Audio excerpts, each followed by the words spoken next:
Hello Nidorinas and Nidorinos, KingNido here, and today we are coming to you from Heart Home City for the first time this season as the Spectres look to get themselves back on top of the leaderboard. Can they remain undefeated, or can the Fuchsia Royal Gators give them their first defeat in what would be a fantastic upset for the poison types? Let us know in the comments below who you think will win this one, and let's get it on. 3, 2, 1, go! As I said though, the poison types looking for the upset, and they're going to be starting out with Goodra, their own pseudo legendary, as it is their terrestrial Pokemon, so it is going to shed that dragon typing and become a poison type with its teammate Toxapex on the field. And Dragapult will be making its debut this season as well, alongside Skeledirge for the Heart Home Spectres. But we have two pseudo legendaries on the field right now. I cannot wait to see these two Pokemon go head to head, as Dragapult, one of the quickest Pokemon in the PokeType League, with the Crush Claw onto Toxapex, also lowering its defense. But we get a Brine from Goodra, not very effective on the Dragapult. Surely should have gone to Skeledirge, who is part Fire type, capitalizing on that type advantage. The Skeledirge with the Cotton Guard, giving itself a big defense boost. Smackdown though being laid onto Dragapult from Toxapex, which has activated Dragapult's cursed ability. Toxapex will be left to struggle as Dragapult throws out the Toxic Spikes onto the side of the Royal Gators. There's a terrible move by the pseudo legendary, because the poison types will just absorb them, as the Simple Beam onto Skeledirge, it loses its unaware ability and gains the simple ability as it goes for the Esper Wing onto Toxapex. That's super effective hit, fantastic connection, and Skeledirge gets the speed boost as well. Toxapex is left to struggle from that cursed body, doing minimal damage to Skeledirge, but the recoil damage eliminates Toxapex from the match as Sneasler comes out for the Royal Gators and absorbs those toxic spikes. And it has that pressure ability that will come into play as Skeledirge, now the quickest on the field, with the Blast Burn onto Sneasler. Sneasler barely holds on. Dragapult could follow it up here, and it goes with the Darkest Lariat. Not very effective, but it doesn't matter. Sneasler is taken out of this matchup. Now we get the Scold from Goodra, again going for the not very effective move onto Dragapult, but it's left Dragapult with the burn here, so it will be taking passive damage from that. But this is not the start that the Royal Gators needed against the Spectres here, as Glimmora comes out to join Goodra. Skeledirge having to recharge, and Dragapult follows it up though with the Giga Impact onto Goodra, who tanks that massive, what is normally a massive hit. Glimmora going for the fake out, but that is not going to affect Skeledirge here, as Goodra with the Overheat going for the Fire type Pokemon. Not very effective.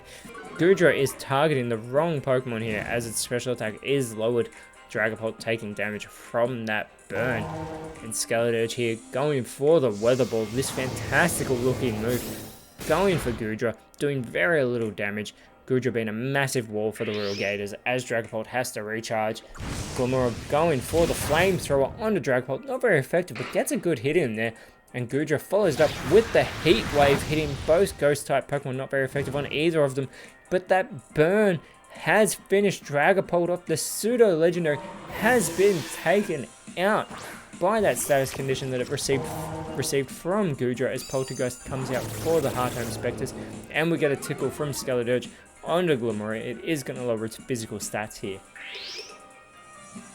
Glimmora with the Attract doesn't affect Poltergeist, however, as Goodra following it up with the Scary Face, trying to lower that speed back down off Skeledirge. See if the poison types can now move quicker than the fire type starter, as the Dynamic Punch, Glimmora does avoid that from Poltergeist, and Glimmora is now quicker than Skeledirge as we get a Nightshade onto Poltergeist. Good hit there from Glimmora, and it's followed up by Goodra setting up an Aqua Ring.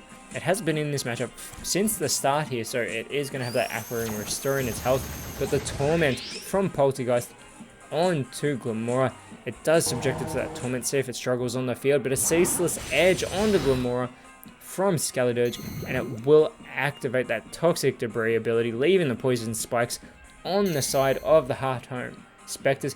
But then there are spikes now scattered on the side of the Royal Gators, so there are floor conditions on both sides of the field, as Glimmora is going to struggle hitting Poltergeist with that move, but does get the recoil damage that is caused by the Torment as we get an Ancient Power now from Goodra onto Poltergeist. Why is it not going for Skeledirge with these what would be super effective moves? And Goodra has just activated that Curse Body of Poltergeist as well, so it's going to be struggling as well.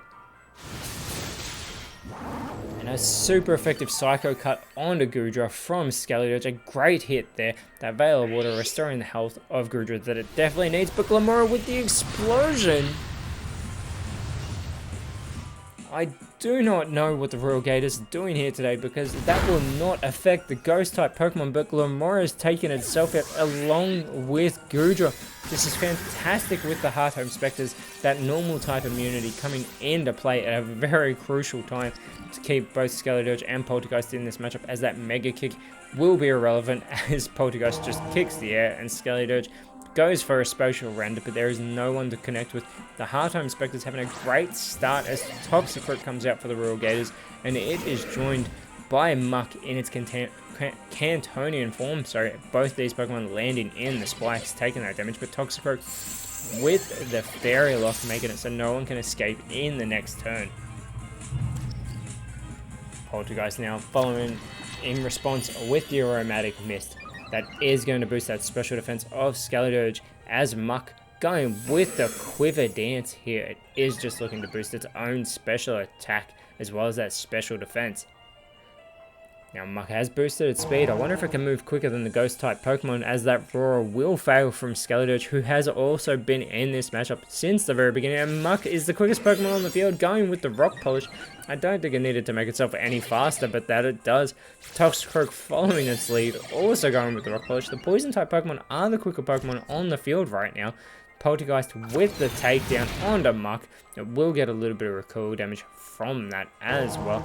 Skeledirge following up its teammate with the Magnet Rise. This is actually really good because it will levitate with that electromagnetism. It doesn't want to be hit by ground type moves, but the final Gambit from Toxicroak won't affect the Ghost type Pokemon, so Toxicroak is still in this match, and they're immune to Body Slam from Muck as well. Those immunities again coming in huge. A Defend Order from Poltergeist boosting both its defense and special defense here. Heart Home Spectres knowing they've got the advantage at the moment, and we get the triple axle from Skeledirge, getting stronger every time onto Muck, but Muck is able to actually tank those 3 hits quite well. And Toxicroak going with the Hyper Voice yet again doesn't affect Skeledirge. What are the Royal Gators doing here? This is not the matchup they needed, as Muck with the Icicle Spear, this multi-hit move, activates the Cursed Body of Poltergeist, but it will continue this Icicle Spear first and eliminates Poltergeist from the matchup. That is great for the Royal Gators, getting their second elimination of this matchup. Skeledirge though, going with the Energy Ball. This won't be very effective onto Toxicroak. Gets in an alright hit with that move though, as Electrode comes out for the Heart Home Spectres, immediately landing in those toxic spikes. Now remember, Electrode is the terrestrial Pokemon for the Spectres, so it is going to become a Ghost type. Sheds that ground type weakness, sheds that electric typing that it has. It will still get the same type attack bonus of those, but it also is the Ghost type Pokemon now, so it gains that normal type immunity, as the Swagger from Toxicroak onto Electrode is going to boost Electrode's attack, but it's going to leave it confused as well. Electrode only has the 50 base attack, so I don't think the Royal Gators mind that much, but Muck having no moves left is going to struggle. Gets a good hit on Electrode, but there is recoil damage for Muck, and it eliminates itself with that, so Toxicroak is all by itself. Electrode needs to shake off this confusion, but it's unsuccessful, doing damage to itself in its confusion.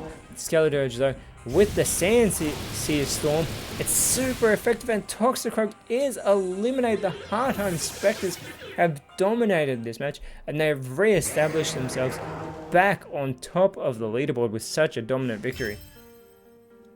And next round, I'm sure they're looking forward to facing the Glisado Nordics, who are currently on the bottom of the leaderboard. Whereas the Royal Gators have moved down to 16th place in the next round. They will be going up against the Goldenrod Aces. But until then, Nidorinos, thank you so much for watching. Let us know in the comments below who you thought was the best on field. If you enjoyed what you saw, please leave a like, share, subscribe, but more importantly, always remember, you are awesome, and I'll see you when you see me.